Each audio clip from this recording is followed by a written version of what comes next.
반갑습니다. 다볼담 독서 오리엔테이션입니다. 제가 부제로 결심했다면 자질은 충분하다라고 달아뒀죠. 학생들이 독서가 공부하면 느는 거냐에 대한 걱정과 고민이 많은 걸로 제가 알아요. 하지만 여러분이 공부를 하기로 결심을 했다면 자질은 충분하고 당연히 가능하다.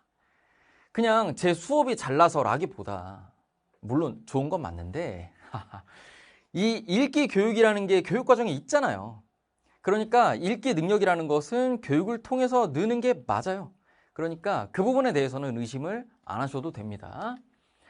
학습 목표, 강좌 구성, 추천 수강 대상 마무리 인사 순서로 진행을 할 건데 제가 2년 차다 보니까 할 얘기가 좀 추가로 생겼죠. 작년 대비 뭐가 달라졌나요? 그 부분에 대해서는 강좌 구성에서 이야기를 하겠습니다.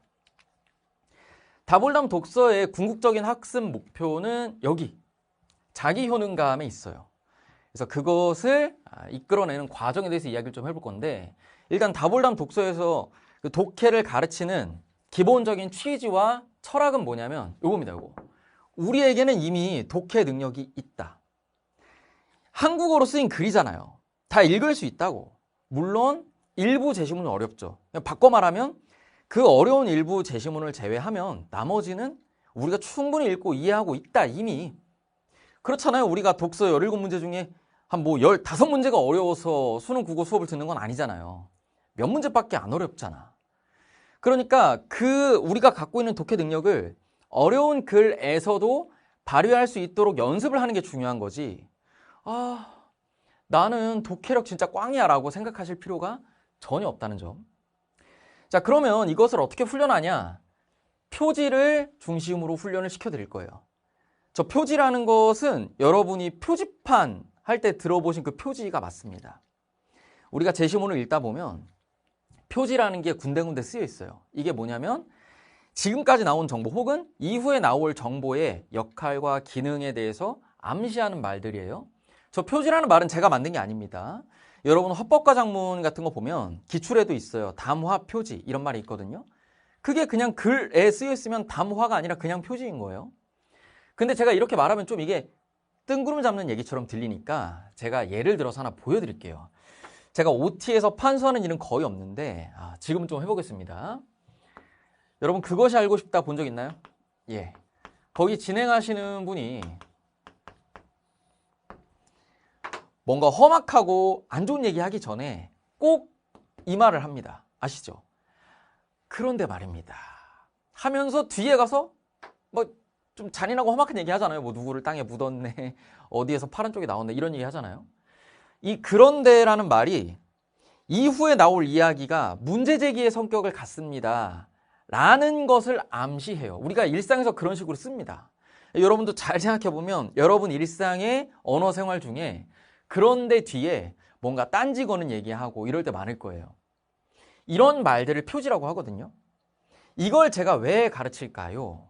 글쓴이의 의도를 알고 싶어서요. 무슨 얘기냐면 우리가 글 전체를 보고 문제를 다 풀고 답도 알고 글을 여러 번 들여다본 이후에 지금 여기 있는 것이 문제 제기구나 라고 아는 건 당연한 거예요. 당연한 거고 뒷북이지. 우리가 하고 싶은 건 뭐예요?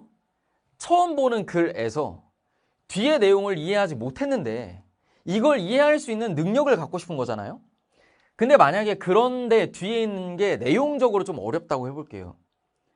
하지만 이 그런데라는 말이 문제 제기의 성격을 갖는다는 걸 알고 있으면 그러면 뒤에 있는 이야기가 문제의식을 던지는 건가? 라는 프레임에서 글을 볼 수 있잖아요. 그렇게 되면 이해할 수 있는 가능성이 올라가겠죠. 그리고 실제로 거의 다 이해가 되고 우리가 한국인이니까 이해되죠. 그래서 이 표지들을 통해서 글쓴이의 의도를 실시간으로 알아가는 그 과정과 조립하는 원리를 알려드릴 거예요. 이걸 잘 하시면 주요 정보와 주제까지도 수월하게 파악을 할 수 있고 그럼 여기서 끝나냐? 아니죠. 우리가 하려는 것은 그냥 글 잘 읽는 사람이 되는 게 아니라 수능 시험 잘 보는 사람이 되고 싶은 거잖아요.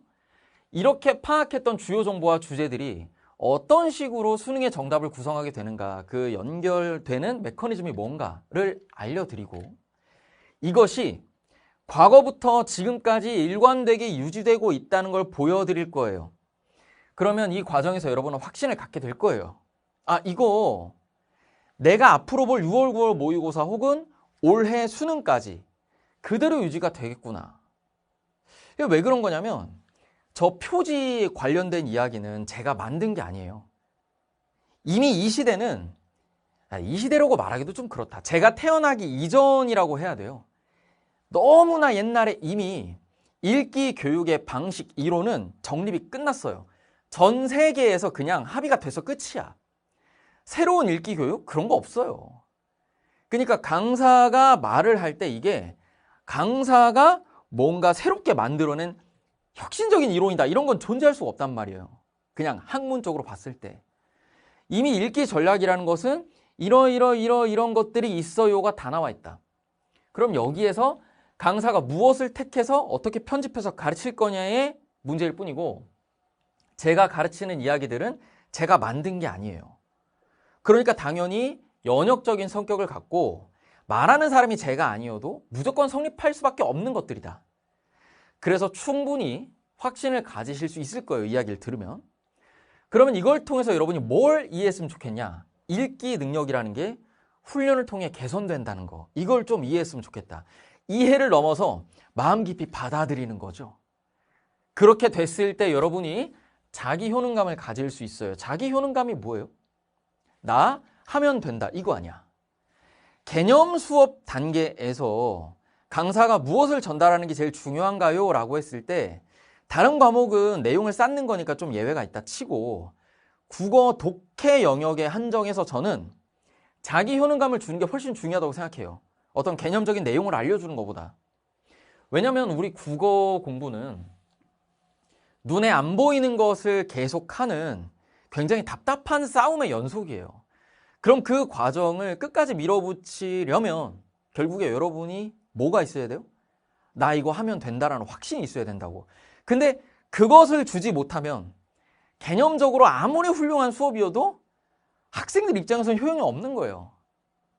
무슨 말인지 이해하시죠? 그래서 제가 다볼담 독서에서 이것을 굉장히 중요하게 생각한다는 점 알아주시고, 다 끝났을 때 자기 효능감 충분히 가져가실 수 있도록 제가 많이 노력을 하고 있고 할 거예요. 아시겠죠? 다음은 강좌 구성에 대한 이야기입니다. 글 읽기와 글쓰기의 근본 원리를 다루는 것이 다볼담 독서 수업입니다. 아까 보셨던 것처럼, 그런데 이거 표지 예시로 알려드렸잖아요. 이런 것들은 수능 특화는 아니죠. 그래서 여기 다볼담 독서에서 배우는 건 사실은 여러분이 글을 읽고 글을 쓰는 모든 영역에서 다 동일하게 적용되는 원리들이에요.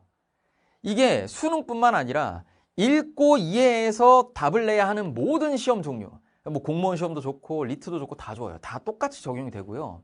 나아가서 여러분이 글을 쓸 때, 그리고 대학에 진학해서 대학에서 교재를 읽을 때, 대학에서 과제할 때, 논문 쓸 때, 논문 읽을 때 다 똑같아요. 그래서 그것들을 수능 최적화 형태로 편집을 해서 가르치는 게 다볼담 독서입니다. 재료는 2005에서 2026학년도 평가원 기출 선별입니다. 다음에 교재는 다볼담 독서 한 종류면 됩니다. 문제편, 해설편이 랩핑돼서 나갈 거예요. 특징으로는 제가 4가지 꼽아봤습니다. 첫 번째, 이게 개념 단계 수업인 만큼 그 글 읽기의 기초부터 자세하게 진행을 할 거예요. 근데 그 기초라는 게 어느 정도를 이야기하는 거냐? 일반적으로 국어 수업할 때 학생들이 많이 접하는 형태는 처음부터 그냥 제시문 전체와 문제 전체를 경험하는 거예요. 여기서 시작하죠. 근데 저는 그렇게 했을 때 접근이 좀 어렵다고 봐요. 특히 개념 단계에서는. 그래서 이 기초를 이해시키기 위해서 글 전체보다 좀 작은 단위, 단어의 나열이나 문장 수준, 혹은 한 문단 수준, 이런 수준에서 이 원리들을 쭉 알려드릴 거예요. 그래서 그것들을 쌓고 붙여서 전체를 완성해 나가는 과정을 그릴 겁니다. 그 다음에 문항 구성이 발췌 문항일 때도 있고 전체 문항일 때도 있어요. 저 발췌 문항이라는 건 무슨 말이냐면, 독서 제시문 하나 봤을 때 문제가 4개, 뭐 5개 이렇게 묶여 있으면 여기 있는 게 다 어렵고 다 같이 있나요? 아니죠. 사실 한두 문제만 좀 인상 깊고 나머지는 뭐 안 풀었어도 그만이거든요. 공부하는 입장에서는. 그러다 보니까 그냥 그 안 풀어도 되는 문제들 이게 수업으로 해야 되냐 그러면 저는 글쎄요거든요. 여러분의 시간을 아껴드리기 위해서 개념 학습에 필요한 문항들만 발췌해가지고 구성해 놓은 부분들이 꽤 있습니다. 그리고 당연히 연습의 필요상 전체 문항을 구성한 것들도 있어요. 그 다음에 저희 다볼담, 다풀담 및 저희 전체 커리큘럼의 굉장한 장점이라고 볼 수 있겠죠. 저희 수업의 체계를 그대로 담은 해설지가 있습니다. 그러니까 이 해설편이 그냥 선택지 해설하고 땡치는 게 아니에요. 독해 과정, 그리고 거기에 담겨있는 원리들, 그리고 선택지를 풀어가는 사고 과정까지 싹 다 제 언어로 써뒀습니다. 이거 제가 쓴 거예요. 그래서 여러분이 복습을 하실 때 영상을 다시 보지 않고 해설지를 읽는 것으로 충분하다. 이 국어 공부라는 건 읽어서 해야지 보고 듣고 해서는 안 되거든요. 그래서 강의의 도움을 최소화하는 게 좋고 그걸 위해서 해설지를 이렇게 다 달아뒀습니다. 그 다음에 맨 뒤쪽에 제작 문항을 좀 붙여놨어요. 이거 왜 그런 거냐면 일단은 이건 제 개인적인 경험 때문에 그런 건데 제가 수능을 4번씩이나 보면서 뭐 자랑은 아니지만 이게 기출만 계속 보면 좀 질리더라고요. 물론 기출을 보는 게 당연히 필요하고 내가 수능 끝나고 나서 뭐 한 2-3달 쉬다가 다시 공부할 때 기출 보면 또 새로워요. 그래서 의미는 있으나 그 학습의 흥미를 좀 드리기 위해서 제가 만든 문제들을 좀 뒤에 붙여뒀습니다. 다음에 단원 구성인데요. 총 7개의 단원으로 구성이 되어 있습니다. 메인은 1번에서 5번까지예요. 주제 0은 뭐냐면 제가 아까 전에 소개해드렸던 표지 있죠? 예, 그 표지의 총정리라고 보시면 돼요. 그래서 이러한 표지들이 이런 기능과 역할을 합니다를 쭉 정리해드리는 게 주제 0입니다. 그래서 이 독서 주제 0은 향후 독서 관련 모든 강좌의 기반이 되기 때문에 지금 이 OT를 보고 다볼담 독서는 좀 건너뛰고 뒤에 거부터 할까라고 고민하시는 분들께서도 독서 주제 0은 들어주세요. 그래서 독서 주제 0은 제가 교재 없이 들을 수 있도록 영상 강의를 만들었습니다. 아시겠죠? 물론 교재 구성도 있습니다. 그 다음에 독서 주제 1에서 5까지 배우는 내용은 서술 방식이에요. 병렬, 예시, 첨가, 비교 이런 것들 서술 방식인데 이 서술 방식을 배우는 이유는 뭐냐면 표지는 그 표지가 독립적으로 중요한 게 아니라 그 표지랑 관련 있는 서술 방식이 중요한 거예요. 이 서술 방식에 글쓴이의 의도가 담겨 있다. 그래서 실질적으로 공부하는 것은 서술 방식이고 그 서술 방식을 알아내는 단서로서 우리가 표지를 쓰는 거거든요. 그래서 1에서 5까지 메인 서술 방식들을 배웁니다. 여기서 기출 문제를 많이 풀게 되고요. 다음에 다 끝나고 나서 제작 문항 조금 다룹니다. 단원별로 구성은 이렇게 크게 4가지 파트로 나눠볼 수 있는데 독서 주제 0과 강사 제작 문항은 지금 이 PPT에 띄워드린 단원별 구성을 따르지 않습니다. 이 단원별 구성은 주제 1에서 5까지의 이야기예요. 우선은 이 개념을 배워야 되는 이유에 대해서 제가 납득을 시키는 그런 과정이 있을 겁니다. 출제 매뉴얼을 갖다 놓고 물론 매뉴얼이 없을 때도 있을 거예요. 근데 출제 매뉴얼을 많이 다룹니다. 이걸 갖다 놓고 수능에서 이런 것을 요구하고 이렇게 출제한다고 하니 우리가 이것과 관련돼서 이걸 공부하면 좋고 그래서 이런 방식으로 훈련할 거야 라는 이야기를 여기서 합니다. 그래서 학습의 이유를 제가 이야기해드리고 나서 개념학습과 연습문항이 연결되는 파트가 있는데 이 단계에서는 간단한 예문, 그러니까 전체의 글이 아닌 거죠. 간단한 예문이 있을 것이고 그 뒤에 기출 발췌 문항까지 있을 예정이에요. 이 파트의 목적은 개념학습입니다. 그래서 모든 문장을 하나하나 분석하고 뜯어보고 이런 것이 아닐 수 있어요. 물론 대부분을 읽긴 하겠지만 몇 개 문장들은 건너뛸 거거든요. 그러면 그렇게 됐을 때 이런 취지와 의도를 모르는 상태로 수강을 하면 그 지나간 부분들이 좀 찝찝할 수 있어요. 하지만 제가 필요하지 않으니까 안 하는 겁니다. 제 전체 커리큘럼 OT에서도 말씀드렸죠. 필요한 것을 필요한 만큼만 필요한 때에 한다. 그러니까 이 부분에 대해서는 너무 서운해하지 마시고 필요할 때가 되면 다 합니다. 자, 이렇게 공부를 한 이후에 미니타임 어택이 있어요. 이것은 왜 넣었냐? 시간 재고 문제를 풀어보는 게 중요해요. 기출분석 할 때 학생들이 보이는 큰 문제 중에 하나가 뭐냐면 너무 늘어지게 공부한다는 거예요. 야, 무슨 얘기냐? 제시문 하나를 봐요. 근데 분석한다는 명목하에 사실 한 2, 30분이면 다 볼 거를 막 1시간, 2시간씩 봐요. 근데 그렇게 자세히 본다고 해서 실력이 더 느는 건 아니거든요. 그러니까 제시문 하나를 오래 볼수록 실력이 는다고 하면 제시문 하나를 뭐 10시간, 20시간 보면 실력이 느나요? 그거는 당연히 아니겠죠. 그러니까 빨리 끊어낼 수 있는 건 빨리 끊어내는 게 일단 중요하고, 여기에 더해서 또 뭐가 중요하냐면 실제 우리 현장에서는 시간이 쫓겨야 되잖아요. 그렇기 때문에 시간을 재놓고 배웠던 것을 바로 다시 연습해보는 과정이 도움이 됩니다. 그런 의도에서 이런 코너를 설계를 했고, 물론 이게 모의고사는 아니니까 엄청 촉박하진 않을 거예요. 그 부분은 참고를 하시고, 이렇게 다 공부한 다음에 적용과제, 요거는 실제로 여러분이 배웠던 것들 다시 이제 과제로 풀어보는 과정이죠. 당연히 해설도 다 붙여드릴 예정이에요.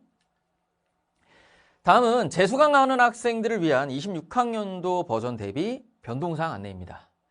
우선은 절반 이상의 분량이 재촬영이 될 예정이에요. 수업 파트로 올라가는 것들은 상당 부분이 재촬영이 될 것이고, 다음에 과제로 가는 것들 중에 일부분이 재촬영이 됩니다. 그리고 작년하고 다르게 모든 강좌가 단일 버전으로 나갈 거예요. 다볼남 독서의 경우에는 스튜디오 단일 버전으로 나갑니다. 다른 강좌는 현장 단일 버전일 수도 있고 아니면 현장 스튜디오가 혼합된 단일 버전일 수도 있고 그래요. 왜 이렇게 바꿨냐면 혼동을 좀 최소화해야겠다라는 생각을 했어요. 제가 작년에는 현장 수업을 진행하는 모든 강좌에 대해서 현장 버전 풀, 스튜디오 버전 풀 해서 2가지 버전을 다 내놨어요. 제가 굉장히 힘들었는데 그럼에도 불구하고 그렇게 했던 이유는 학생들의 선택권을 좀 보장을 해줘야겠다는 생각을 했기 때문이거든요. 근데 오히려 학생들이 여기서 좀 혼동을 겪더라고요. 왜냐하면 스튜디오에서는 굉장히 설명이 자세하고 현장에서는 일부 설명은 생략이 좀 돼 있거든요. 왜냐하면 현장은 아무래도 시간의 제약이 좀 있잖아요. 스튜디오는 제가 그냥 원 없이 찍는 건데 현장은 그 학원의 운영에 어떤 시간의 제약이 있으니까 그렇게 되죠. 그러면 거기서 학생들이 나 그러면 이게 현장 수업만으로 충분한 건가? 혹은 스튜디오 버전이 너무 쓸데없는 걸 많이 듣는 거 아닌가? 그러니까 이 사이에서 혼동을 겪으면서 뭐 들어야 되나요? 라고 질문도 하고 실제로 왔다 갔다 하시는 분들도 있더라고요. 그런 혼동을 좀 최소화해야겠다는 생각을 했어요. 그 다음에 좀 일찍 시작하고자 하는 학생들을 배려하는 것도 있습니다. 저희가 현장에서는 1월에 다볼남 독서를 시작을 해요. 그러면은 일반적으로는 수능 공부하기를 대기하고 있어야 되잖아요. 1월까지. 근데 저랑 공부하고 싶을 때 좀 일찍 시작하고 싶을 수도 있죠. 그러면은 저희 수업 과정상으로는 다볼담 독서를 먼저 해야 되거든요. 그래서 이거는 제가 일찍 찍습니다. 지금 제가 이 OT를 찍는 게 11월인데 개강을 해서 아마 이게 12월에는 교재 입고랑 개강이 완료가 될 텐데 가능하면 12월, 조금 늦어져도 1월 중에는 완강을 다 해드릴 예정이에요. 1월 중에 완강은 무조건 돼요. 왜냐하면 1월 중에 현장까지 끝나기 때문에 그 전에 완강은 무조건 됩니다. 그 다음에 2026학년도 기출 문제가 추가가 돼요. 그것 때문에 일부 제시문이 삭제되거나 혹은 위치가 변동이 됩니다. 예를 들어서 뭐 수업에 올라가 있던 게 과제로 옮겨간다든지 이런 식의 변동이 있어요. 그리고 교재가 해설지 분권되는 게 또 이번 버전의 차이점이죠. 그래서 내가 문제 위치 변동 같은 것 때문에 느끼는 불편함은 감수하겠다. 2026학년도 기출해설지는 나는 필요 없다. 이러신 분들은 만약에 작년 교재를 갖고 계시다고 하면 그대로 수강하셔도 괜찮습니다. 근데 조금 불편하긴 할 거예요. 어쨌든 뭐 그 불편과 비용 사이에서 여러분이 조율하는 거니까 선택은 여러분께 맡기겠습니다. 다음은 추천 수강 대상입니다. 제가 3개 정도 꼽아봤는데요. 일단 첫 번째, 안정적 1등급이 아닌 모든 학생들 중에 공부 의욕이 좀 높은 학생들. 왜냐하면 다볼담 독서가 여러분이 표지 중심으로 공부를 안 해봤다면 좀 어색할 거예요. 굉장히 의욕적인 공부가 필요합니다. 근데 의욕만 있다면 사실 이게 개념 단계 수업이니까 성적대가 낮더라도 충분히 따라올 수 있긴 하거든요. 실제로 현장에 5등급 친구들도 꽤 있고. 그래서 물론 이게 그 효과 자체는 공부가 기존에 많이 쌓여 있는데 좀 시행착오로 방황하고 있는 학생들에게 제일 좋겠으나 베이스가 없는 상태에서 출발하는 경우에 가능한가요? 라는 질문이 자꾸 나와서 제가 작년하고 좀 다르게 추천 수강 대상을 공부 의욕이 높은 학생으로 이렇게 정해 봤습니다. 베이스가 없으신 경우에는 기초부터 정확하게 쌓아 올릴 수 있는 기회가 되겠고, 나 베이스가 있다, 특히 N수다 하시는 분들께서는 기출 몇 회독을 하고 N제 돌리고 실무 돌리고 막 했는데 도저히 채워지지 않는 그 갭, 그거를 채울 수 있는 기회입니다. 실제로 이 다볼담 독서는 사실 다볼담 독서뿐만 아니라 제 전반적인 강좌가 N수생들이 좋아요. 쌤, 그러면 고3에게 적합하지 않은 거 아닌가요? 아니죠. 그게 아니라 공부를 해보고 나서 다시 봤을 때 이거구나 한다는 거예요. 그래서 고3 학생들이 이거 들으면 사실 베스트긴 해. 시행착오 없을 거다. 그죠? 자, 그래서 이 정도 추천드리고, 그 다음에 요거 공식처럼 생각의 방향을 통제하는 방법을 배우고 싶은 학생들, 독서 및 문학, 그 독해 영역에서 학생들이 많이 겪는 어려움이 뭐예요? 좀 감으로 푼다? 그거 있죠. 그러니까 컨디션 좋을 땐 잘 되고 아닐 때는 좀 생각이 왔다 갔다 꼬이고 이런 경우. 하지만 제가 다볼담 독서에서 안내해 드리는 것을 공부를 하면 일단 생각의 방향은 일관되게 통제할 수 있어요. 왜냐하면 눈에 보이는 것들을 가지고 하거든요. 내용을 이해한 다음에 그 결과로서 과정을 끼워 맞추는 걸 안 한다고요. 내용을 모르는 상태에서 눈에 보이는 단서로 조립하는 과정을 하니까. 그래서 예외 없이 적용되는 정형화된 거, 그런 거 좋아하시는 분들께서는 아주 큰 도움을 받으실 수 있고, 그 다음 저희 다볼담 독서에서 제가 가장 중요하게 생각하는 가치죠. 배우면 달라질 수 있어요 라는 느낌, 그걸 원하시는 분들. 읽기 교육이라는 것이 왜 존재하겠어요? 교육을 받으면 달라요. 그래서 그것을 이 다볼담 독서에서 제가 느끼게 해드리겠습니다. 끝으로 인사하고 마칠까요? 예. 다볼담 독서뿐만 아니라 다볼담 강좌 전반이 이것을 추구합니다. 공부하면 늘 수 있다. 그 희망을 드리기 위해서 제가 열심히 달려볼 테니까 여러분도 지금 결심했다면 포기하지 말고 끝까지 완강 해주시기 바라겠습니다. 긴 얘기 듣느라 고생 많으셨고요. 다음 시간부터는 수업에서 뵙겠습니다.